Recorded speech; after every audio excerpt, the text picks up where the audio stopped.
girls! So welcome back to the episode of Fatal Film on Friday. In today's case, we'll be discussing a case out of Brazil. Any of you are familiar with the actor Johnny Depp, you know that, maybe not know, but you probably know he was in a movie called Sweeney Todd. And so Sweeney Todd, while he's believed to be a fictional character, this particular case is referred to as the real life Sweeney Todd.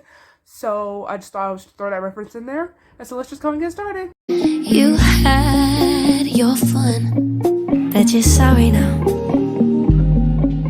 You dressed me in white to just lay me down. I would've stayed till death took me out, but then you fucked up and gave me the gun. So I'll give you one more shot. And so, just like yesterday's case, this case is also a trio of killers.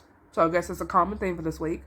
Our male killer is called George Negromonte. He has a wife named Isabella. So it's Jorge and then his wife.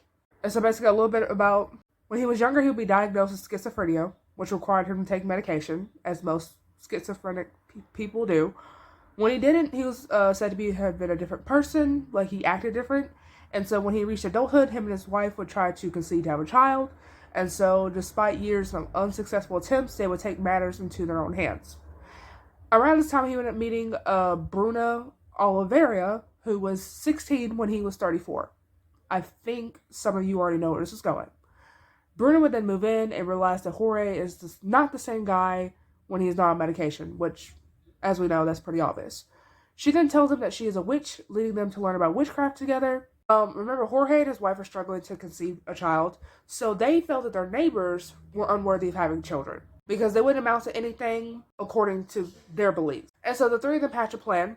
They felt that they had to get rid of people that they decided that God felt like they were trash. However, of course, this violates the seventh commandment, so they decide to purify themselves by eating the bodies instead. So Bruna and Isabel's the wife, Bruna's the mistress, would go looking for females to go bake into pies, pretty much. They would then meet a new mom, Jessica, who was 17 at the time, and she was homeless.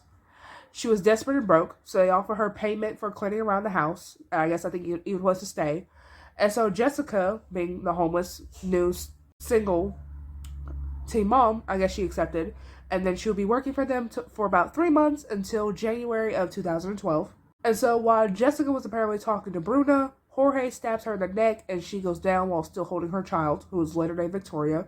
Allegedly, although I couldn't find what is confirmed, part of her body would actually be given to her daughter Victoria, I guess like to eat, sadly. So that's really the end of Jessica.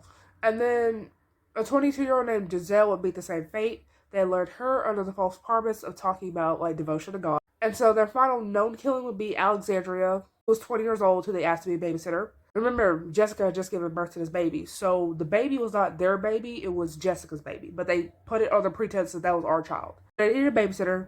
That's where Alexandria comes in. They would kill her in a similar way to the other women. Bruna would make the mistake of using her credit cards while she is reported as missing. So obviously that's a little suspicious. The police track her down and bring her into questioning. She confesses about all three victims and confesses about baking the victims into pie. Police go to the house where they find Jorge, some bones, presumably human bones, they didn't say, and a 50-page manifesto titled Revelations of a Schizophrenic. It pretty much was a written confession about what happened. The town would be in horror because the pies were popular and they were sold among schools and hospitals. It was said that the trio were even laughing in court. Jorge would end up getting 71 years, Isabel would get 68 years, and Bruna would get 71 years and 10 months. And so Jorge had claimed that Bruna was taking advantage of him when he was off his medications and said that she was a witch. And so that apparently is why Bruna, despite being the youngest, has the longest sentence. And so that's pretty much the real life Sweeney Todd case summed up within the span of, I think, like maybe 5 minutes. And so, yeah, that was another Fatal Film Friday case. I will see you guys with the next one. Bye.